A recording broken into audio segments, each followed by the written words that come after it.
안녕하십니까? 배팅 부동산 아파트 건축비의 과도한 상승, 그 의미는 땅값 폭락 진행하도록 하겠습니다.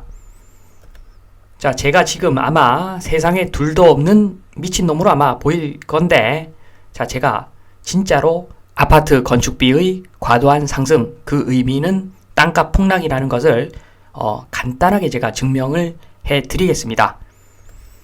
자, 일단 현재 상황부터 보겠습니다. 자, 매일경제 공사비 올려드릴 테니 제발 재건축 시공사 잡기 이렇게 힘들다니 상계 주공 5단지 물레동 남성 아파트, 자, 요런 이야기죠. 시공사 선정했는데 과정에서 1차, 2차 유찰이 되고 지금 남성 아파트 같은 경우에 3차부터 건설사가 관심을 보이기 시작하더라. 요 이유는 자재비 상승 플러스 PF 부담이라고 하는데, 자, 제가 봤을 때는 자재비 상승은 양념이고 PF 부담이 진짜 이유입니다.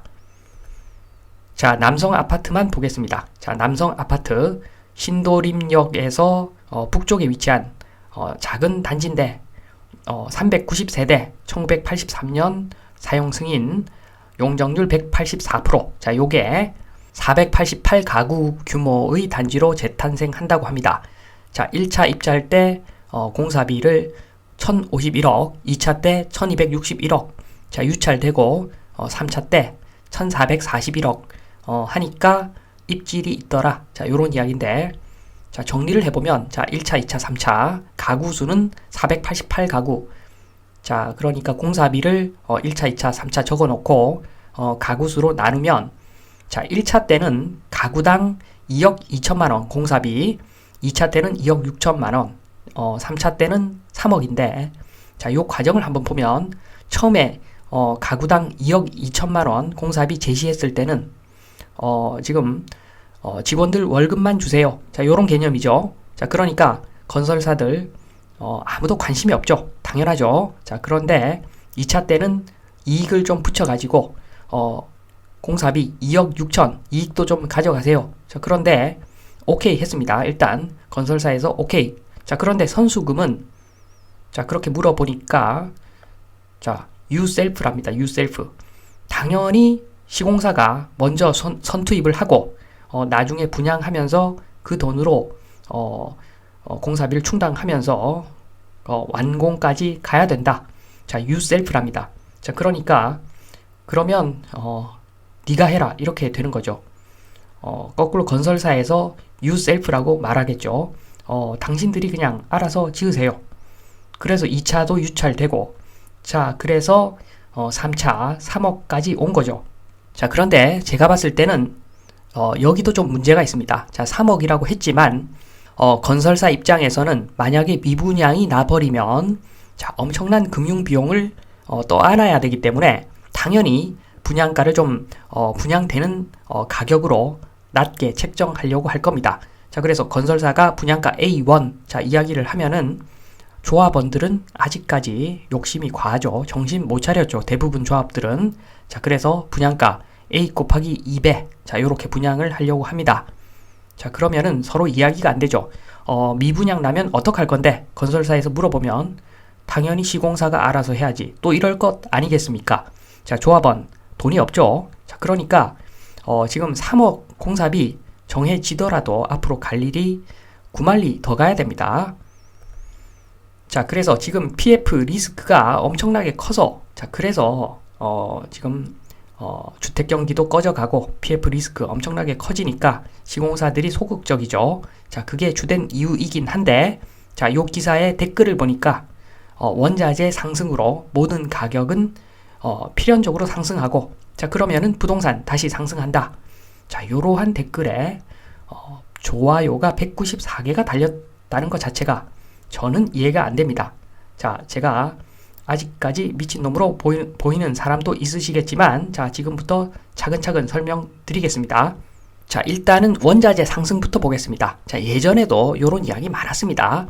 원자재 조금만 상승하면은, 자, 그러니까 결국에는 원가가 올라가니까, 자, 그러니까 부동산 올라간다. 예전부터 그 펌프질 할 때 하던 소리인데, 자, 10년간의 그 자재 단가 그래프 그리고 20년간의 자재 단가 그래프 쭉 한번 보십시오.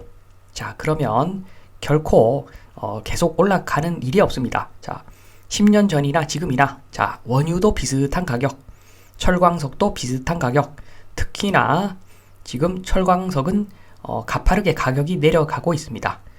유가도 안정화되고 있고, 자, 물론 여기서 한 번 더 튈 수도 있겠지만 튄다고 하더라도 한계가 있습니다. 자, 그래서 보통 그 원자재 상승 한시적으로 상승하다가 다시 하락해 왔습니다. 다행스럽게. 자, 그리고 인플레 이야기를 좀 하겠습니다. 인플레. 자, 지금 인플레라고 하는 것은 그러니까 집값은 너무 많이 올랐고 상대적으로 다른 어떤 그 가격들이 안 올랐죠. 자, 그래서 키 맞추기라고 보시면 됩니다. 지금의 인플레는 그래서 키 맞추기가 진행되면은 뭐 월급이든 뭐 다른 상품 가격이든 너무 올라가니까 자, 지금 그래서 금리를 급속도로 올리는 것이겠죠. 자, 집값이 지금 키 맞추기가 이루어질 때까지 아마 금리 급격하게 올린 다음에 결코 금리를 내리지는 않을 겁니다. 자, 그러니까 지금 인플레다 라고 하는 것은 집값이 아닌 다른 어떤 상품 가격에 대한 인플레, 자, 요렇게 보시면 되고 집값은 오히려 키 맞추기 디플레가 진행될 수밖에 없는 여건이다. 자, 요렇게 일단 바로 알고 요 점은 바로 좀 짚고 제가 넘어가겠습니다. 자, 그리고 특히나 대한민국 월급이 올라줘야 되는데 수출 주도형 경제라서 월급도 제대로 못 올려주고 가스 요금, 전기 요금은 아마 많이 올라갈 것 같습니다. 참 힘들죠. 지금 힘듭니다. 자, 지금부터는 제가 제목에 아파트 건축비의 과도한 상승, 그 의미는 땅값 폭락이라고 말씀을 드렸는데 자, 그걸 설명드리겠습니다.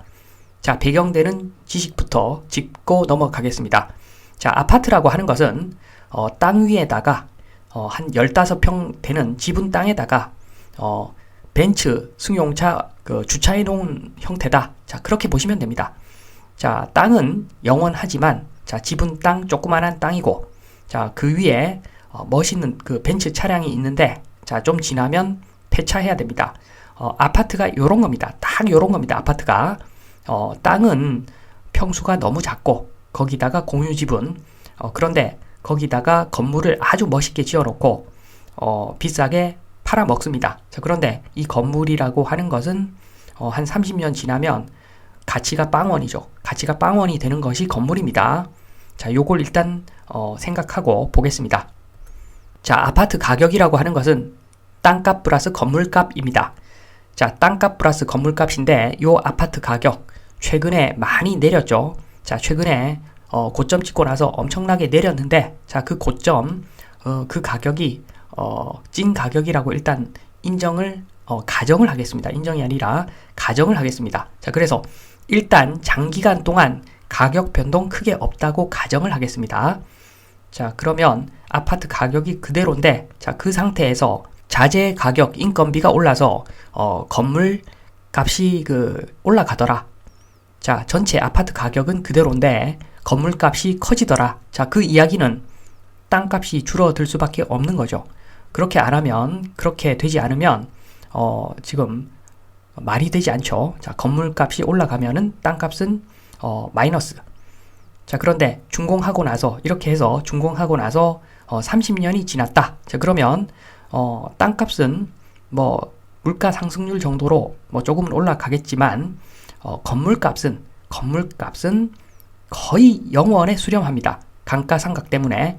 자, 그러면은 오히려 건물값이 올라가기 전보다 그러니까 원자재 가격 상승해서 공사비가 증가돼서 건물값이 커지기 전보다 오히려 아파트 가격이 더 떨어지는 그런 모양새가 나옵니다. 자, 건물값 값싸게 지었다면 자, 땅값이 높아서 나중에도 땅값이 높을 건데 건물값이 올라가는 바람에 아파트 전체 가격이 30년 후에 저평가되는 그런 결과가 생기는 거죠. 자, 요게 이해가 안 되신다면 제가 또 다른 측면에서 한번 설명을 드리겠습니다. 자, 업자의 시선으로 한번 보겠습니다. 요게 좀 더 쉽습니다. 자, 원가법. 자, 요런 것을 적용하면 할 수는 없더라도 자, 원가법이라는 것이 있고 업자의 시선으로 한번 아파트를 바라볼 필요가 있습니다. 자, 그러면은 진실을 알 수가 있죠. 지금 분양가는 얼마, 지금 분양이 되는 분양가는 얼마 정해져 있을 겁니다. 자, 그런데 지금 건물 공사비가 예전에는 크게 들어가지 않았는데, 자, 그때는 땅값을 평당 5천만 원에 사도 사업성이 나왔습니다. 자, 그런데 건물 공사비가 너무 많이 증가했습니다. 자, 요렇게 되면은 자, 업자 입장에서는 땅값이 평당 4천만 원이 아니면 시행을 안 하겠죠. 평당 1,000만 원 땅값 DC 해줘. 자, 그렇게 하지 않으면 개발 안 해. 왜 안 하는데? 그러니까 땅값이 평당 4천이 아니라 평당 5천이면은, 예전처럼 5천이면은 건물 공사비가 올랐기 때문에, 자, 그러면은 분양해봤자 적자가 난다. 자, 당신 같으면 시행하겠는가? 자, 땅값 예전에 5천만 원이었지만 자, 앞으로는 땅값 평당 4천만 원 해줘. 자, 이렇게밖에 답이 없다. 자, 요게 유일한 답이다. 건물 공사비는 이미 많이 늘어났기 때문에. 자, 요렇게 된다는 겁니다. 자, 마지막으로 정말 쉽게 한 번 더 설명을 드리겠습니다. 자, 아파트가 있습니다. 자, 아파트 시세가 10억입니다. 10억. 자, 그런데 그 10억 아파트 땅 지분이 15평입니다. 자, 만약에 공사비가 빵원이다. 자, 공짜로 누가 건물을 지어준다. 자, 그러면 이 땅은 10억짜리 땅입니다. 10억짜리 땅. 자, 땅 10억에 사도 공짜로 건물이 생기기 때문에, 자, 그러면 이 땅은 10억짜리 땅이죠. 자, 그런데 만약에 이 건물 짓는 공사비가 5억이다. 건물 짓는 공사비가 5억이다. 자, 그러면 이 땅은 5억짜리 땅이 되는 겁니다. 자, 5억으로 땅을 사고 5억 추가로 부담해서 건물을 지어야지 10억짜리가 되기 때문에, 자, 이 땅은 5억짜리가 되는 겁니다. 자, 지금 보시면은 알 수 있듯이 건물 공사비, 건축비가 상승하니까 땅값이 내려가는 거죠. 자, 요런 겁니다. 건물 공사비가, 건축비가 엄청나게 올라가 버리면, 자, 그 의미는 땅값의 폭락을 의미한다. 자, 이것은 너무너무 당연한 겁니다. 자, 1 플러스 1은 2죠. 자, 너무너무 당연한 겁니다. 자, 제가 절대 미친 사람이 아닙니다. 자, 그래서 지금 아파트 들고 있는 사람들, 자, 건축비 올라간다고 절대 좋아할 일이 아닙니다. 자, 건축비가 많이 올라가 버리면 지금 들고 계신 아파트는 결국에는 나중에 땅만 팔 수 있는 건데, 자, 그 이야기는 땅값이 굉장히 저렴해진다는 겁니다. 땅값이 저렴해지지 않으면 사업성이 나오지 않기 때문에, 자, 따라서 아파트 건축비의 과도한 상승은 땅값의 폭락을 의미한다 말씀을 드리면서 이만 마치겠습니다. 감사합니다.